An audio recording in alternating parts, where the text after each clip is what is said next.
오늘따라 모닝 페이스리프트하고 저거는 소렌토 같죠? 사진을 찍어 둬야죠.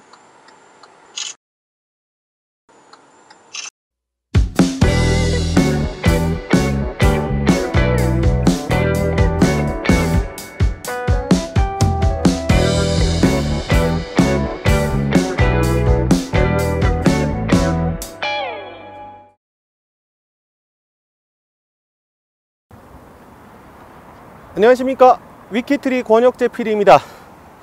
야, 작년 크리스마스 때 위장막에 꼭꼭 숨겨져서 있었던 이 소렌토 MQ4를 드디어 시승하는 날이 왔습니다.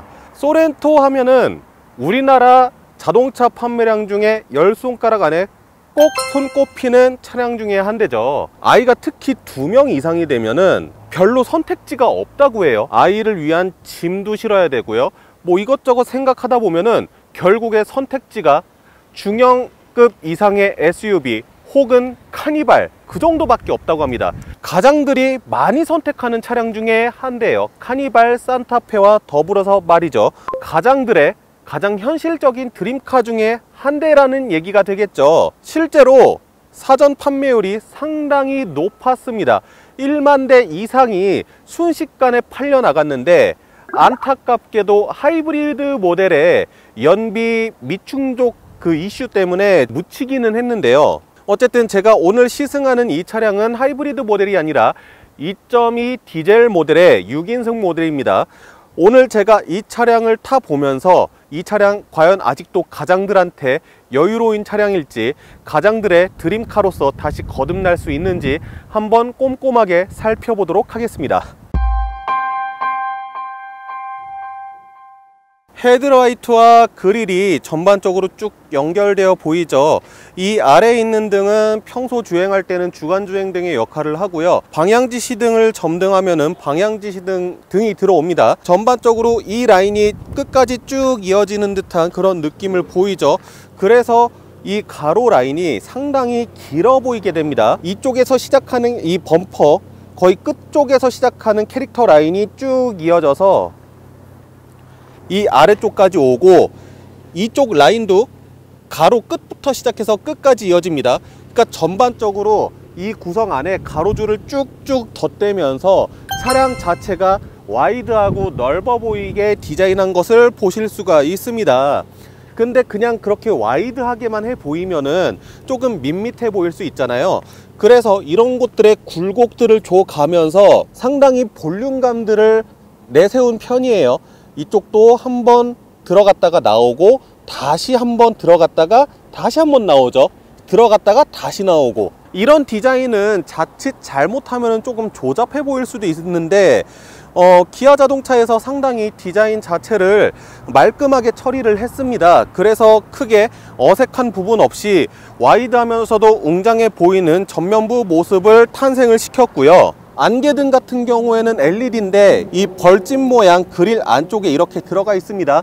요즘 현대 기아 자동차가 많이 하는 거죠. 그릴 안쪽에 라이트를 숨겨 놓는 거요. 전 모델에 LED 헤드램프가 기본으로 들어가는데요, 이 모델 같은 경우엔 최고 높은 등급이어서 이 LED 등이 프로젝션 타입으로 들어가고요. 그냥 제가 개인적으로 봤을 때 3세대 소렌토 같은 경우에는 면 위주의 디자인이었거든요. 굴곡과 면 위주의 디자인이어서 조금 벌크업한 남성의 느낌이 났는데, 4세대 신형 소렌토 같은 경우에는 조금 더 아이라인도 이쁘게 그리고 전반적으로 화장을 이쁘게 한 좀 더 여성적인 디자인에 가깝지 않나, 그런 생각을 해보게 됩니다. 전면부 헤드램프 바로 위쪽에서 시작한 이 라인이 쭉 차량을 가로질러 가는 것을 확인하실 수 있습니다. 특히 이 윈도우 벨트 라인이 가면 갈수록 위쪽으로 치솟죠.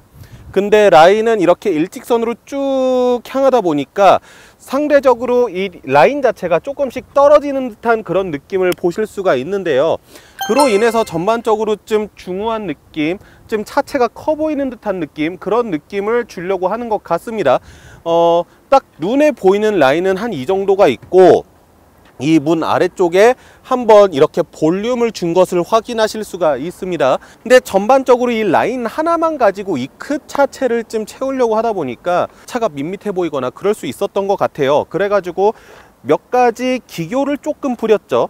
예를 들어서 이 장식, 이 알루미늄 장식 같은 경우에는 뭐 차량의 기능하고는 전혀 뭐 연관성이 없지만은 일단은 이렇게 들어갔습니다. 장식을 위해서 따로 라인을 따로 파냈네요. 이 C필러 이쪽도 보시면은 상어 지느러미 형태, 약간 그런 형태로 모양을 낸 것을 보실 수가 있는데, 기아 자동차의 유럽 전략용 모델 시드도 보면은 이런 형태의 지느러미 모양의 디자인이 들어갔다고 해요. 그래가지고 이건 아마 기아 자동차의 디자인 포인트가 또 하나가 되지 않을까, 그런 생각이 되기도 합니다. 전반적으로 뭔가 디자인으로 화려한 느낌을 내려고 하지는 않았지만은 좀 듬직해 보이는 그런 이미지를 담으면서 자칫 밋밋해 보일 수 있는 포인트에는 이런 디자인 포인트를 살짝 넣은 게 이번 소렌토의 특징이라고 볼 수 있을 것 같습니다. 제가 지난번 셀토스 할 때 말씀을 드렸지만은 도어 자체가 이 밑에까지 끝까지 다 덮어놔서요, 빗물이라든가 오염물 같은 게 차량 하단부로 튀지 않아서요,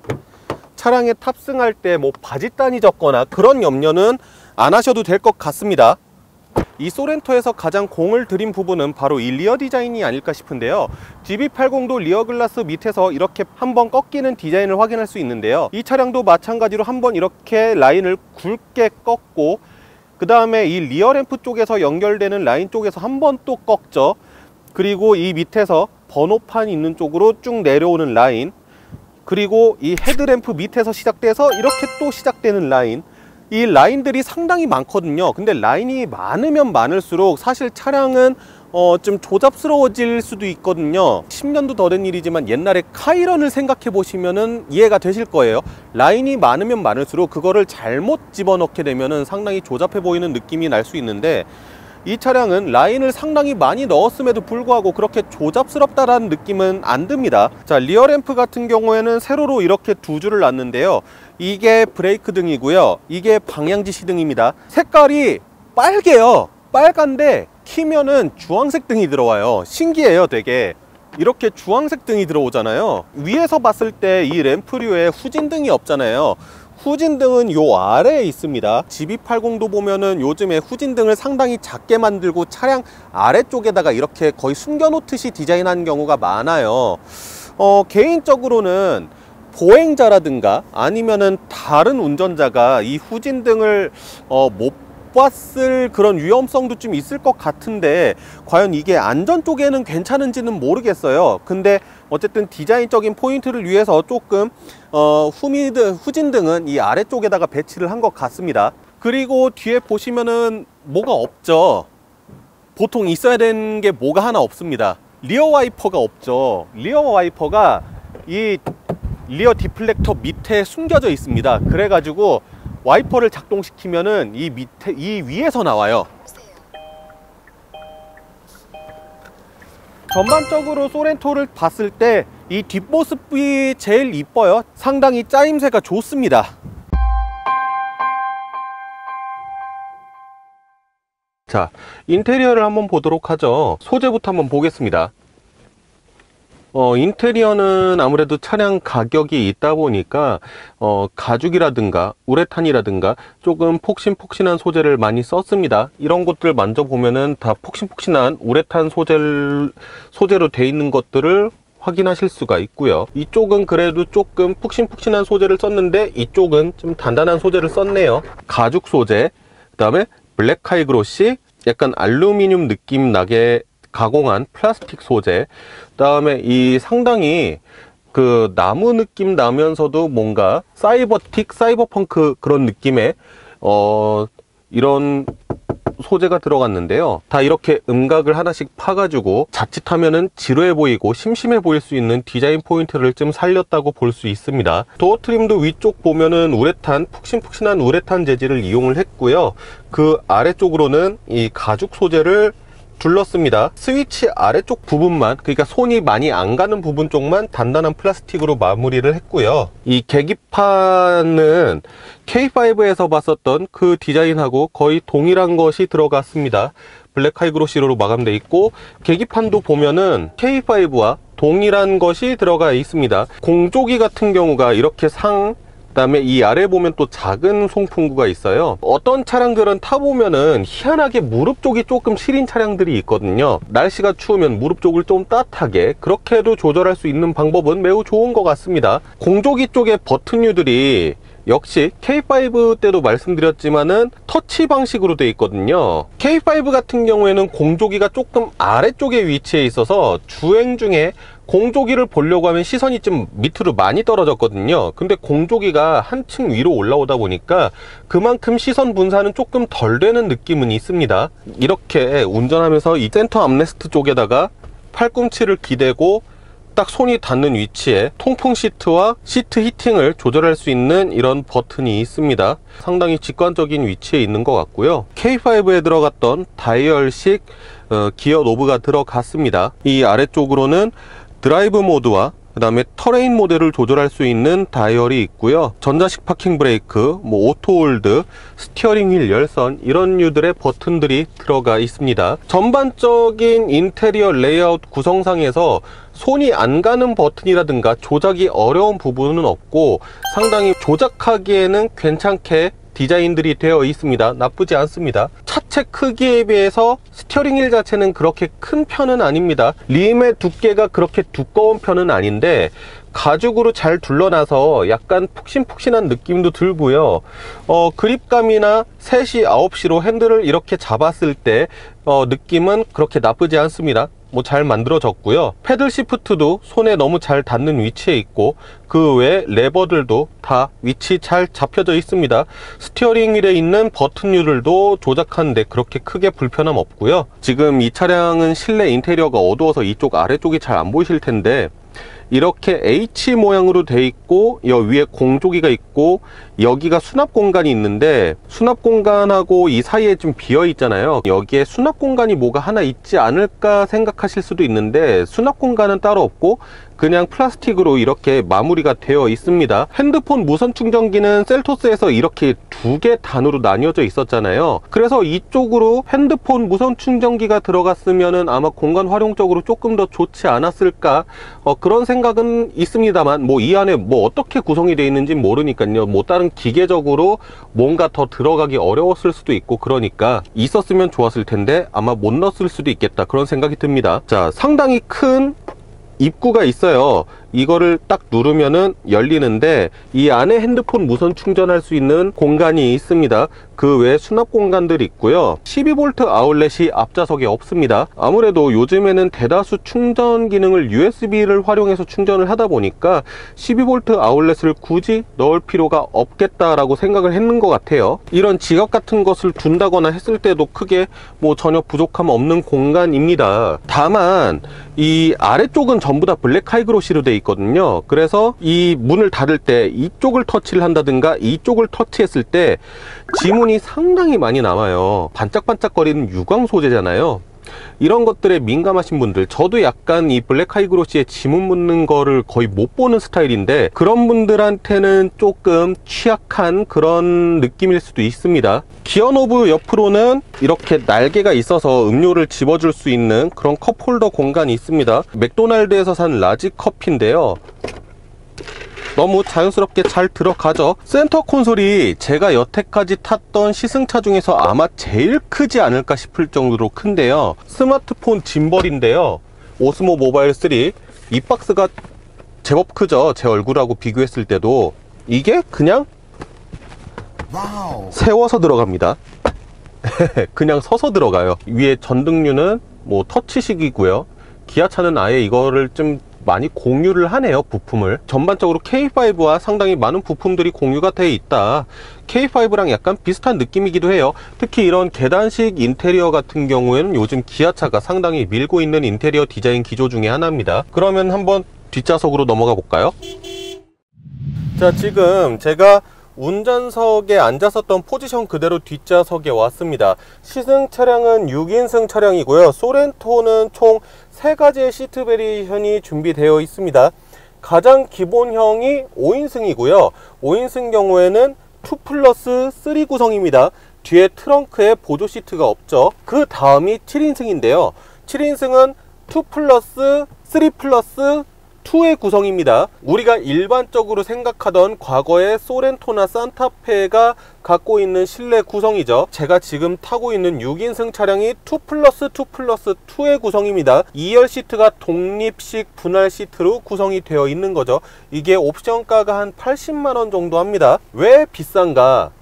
딱 앉아보니까요, 이쪽 탑승자와 좀 공간이 분리되는, 그러니까 좀 약간 프라이빗한 느낌이 드는 게 있어요. 기본적으로 옆에 앉은 사람과 상관없이 이제 나 혼자서 시트 리클라이닝 기능이나 아니면은 시트를 앞뒤로 이렇게 조절할 수 있다 보니까 이 옵션 구성이 가장 비싸고 가장 고급스러운 느낌인 것 같습니다. 옆에 보면은 이 높낮이가 조절되는 팔걸이가 있는데요. 이렇게 딱 앉아 있으면은 세상 편해요. 진짜 소렌토 하면은 일반적인 패밀리카로서 가족들이 타는 차로서 그렇게 생각하지만은 이 시트 구성은 정말 고급진 것 같습니다. 만약에 뒤에다가 조금 중요한 분을 모셔야 된다고 했을 때도 이 정도 구성이면은 저는 정말 괜찮게 운용할 수 있을 것 같다라는 생각이 듭니다. 이렇게 2열에 앉아 보니까요, 1열에 비해서 훨씬 시트가 좀 높이 있는 편이에요.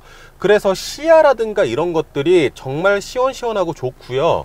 특히 이 썬루프가 이쪽까지 열리거든요. 이 2열에서도 이렇게 하늘을 쳐다볼 수가 있어요. 뒷좌석을 위한 시트 히팅 기능도 있고요. 수동식이긴 하지만은 리어 커튼도 있습니다. 제가 이 차량을 타면서 놀란 점이 2가지가 있어요. 첫 번째, 저 여기에다가 컵홀더 달아놓은 차 처음 봤어요.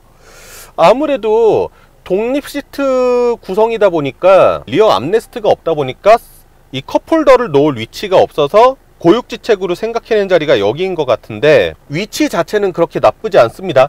제일 직관적이기도 하고 제일 손이 잘 닿는 위치이기도 해서요. 이 차량을 가장이 산다고 했으면은 아버님들이 자식들을 교육을 한번 시켜야 될 게, 여기에다가 음료를 놓은 상태로 그냥 문을 쾅 닫으면은 뭐 뚜껑이 잘만 닫혀 있으면 상관없겠지만 뚜껑이 뭐 잘못 닫혀져 있었다, 헬파티 오픈인 거죠. 헬파티 오픈. 이거 다 닦으려면은 시간이 어마무시하게 걸릴 겁니다. 애들한테 아씨 거의 음료 놓고 컵 문 닫지 말라고 약간 교육을 시켜 주셔야 됩니다. 2번째로 놀란 건요, 충전 단자가 진짜 어마무시하게 많아요. 일단은 시트 뒤에 USB 충전 단자가 있습니다. 저 이 구성은 처음 보는데, 마치 요즘 버스들 보면 시트 뒤에 다 이렇게 USB 충전기 있잖아요. 그런 것처럼 여기 USB 충전기가 운전석에 하나, 조수석에 하나 해서 총 2개가 있고요. 에어벤트 밑으로 보시면은 USB 충전 단자가 하나 또 있습니다.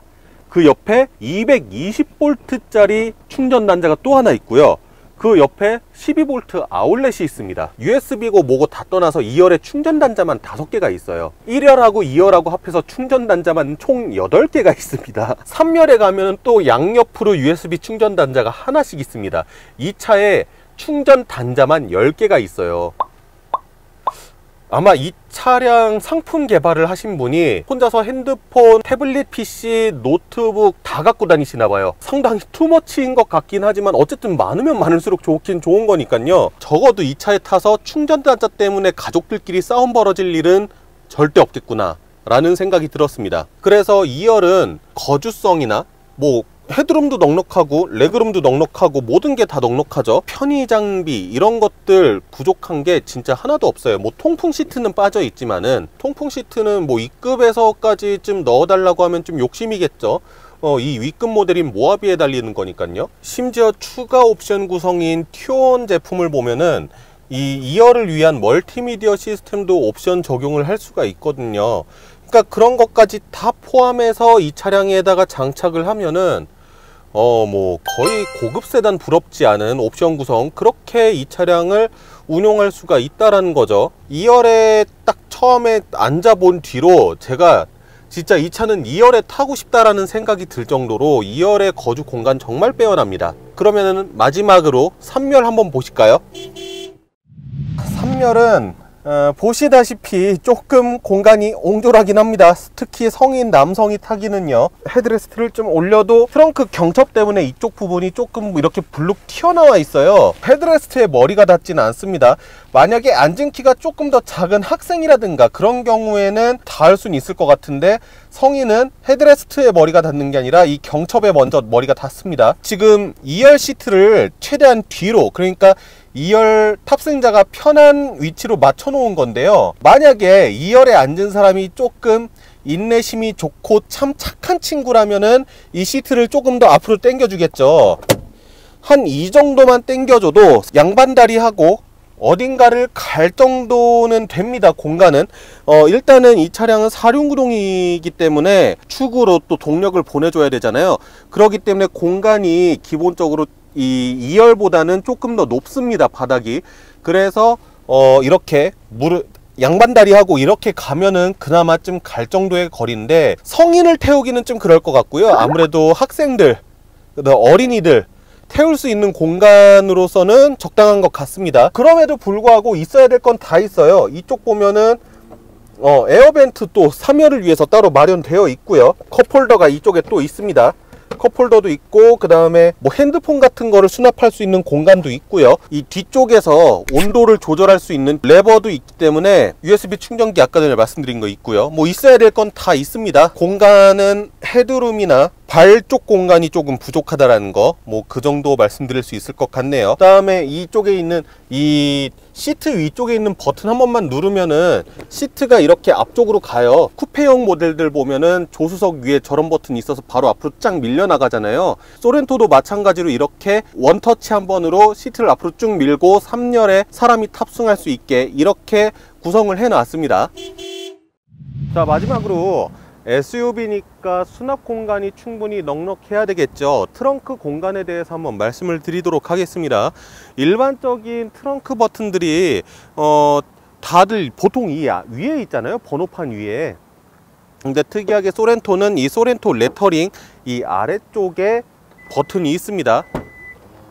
3열까지 다 이렇게 펼쳐 놓은 상태에서는 사실상 들어갈 수 있는 짐이 그렇게 많지 않습니다. 카메라 가방이고요. 그 다음에 삼각대가 빠진 삼각대 가방입니다. 사실 뭐 삼각대가 들어있었다라고 하면은 둘이 같이 놓기도 힘든 상황이죠. 이 짐 위에다가 이거를 올려야 되거나 그런 상황이니까요. 자, 그러면은 3열을 한번 접어 볼까요? 이 3열 뒤에 이렇게 끈이 있어요. 끈만 잡아 당기면은 지금 2열 시트를 최대한 뒤로 밀어놨기 때문에 이렇게 확 안 접히는데요, 2열 시트 같은 경우에는 이쪽에 또 앞으로 옮기는 버튼이 있습니다. 그래서 이렇게 딱 제법 평평하게 공간이 만들어집니다. 6인승 모델 같은 경우에는 2열 시트가 독립식 시트다 보니까 저 가운데가 좀 벼요. 그래서 평평하긴 한데 여기서 뭔가 차박을 하기에나 뭐 좀 그러기에는 공간이 부족하죠. 만약에 내가 차박을 염두에 두고 소렌토를 산다라고 하면은 6인승 모델보다는 5인승 내지는 7인승의 모델을 추천을 드립니다. 제가 한번 들어가 볼게요. 늘상 그랬듯이. 으짜! 오, 공간 제법 넉넉한데요? 6인승이라서 좀 눕기가 힘들긴 하지만 어쨌든 한번 누워보죠. 편한데요? 이 5인승이나 7인승 모델 같은 경우에는 차박하는 데 있어서 결코 부족함이 없을 것 같습니다. 뭐 충전 단자도 원체 많기도 많고요. 근데 지금 이 차량 같이 6인승 모델 2열 독립식 시트는 차박은 조금 힘들다라는 말씀 드릴 수 있을 것 같고요. 중형 SUV답게 공간 자체는 상당히 넓고 풍족합니다. 만족스럽습니다. DCT 이 차량에 들어간 8단 습식 DCT 미션이 어떤지를 먼저 말씀드리고 시작드리면 좋을 것 같아요. 이 차가 지향하는 바가 상당히 명확하구나. 타겟층이 워낙에 명확한 차량이다 보니까 이 차를 구매해야 될 분과 이 차를 구매하지 말았으면 하는 분도 너무나 쉽게 나눌 수 있습니다. 야, 저기가 작년 크리스마스 때 이 위장막 덮은 소렌토를 봤던 곳이었는데 벌써 제가 지금 소렌토 시승차를 타고 있네요.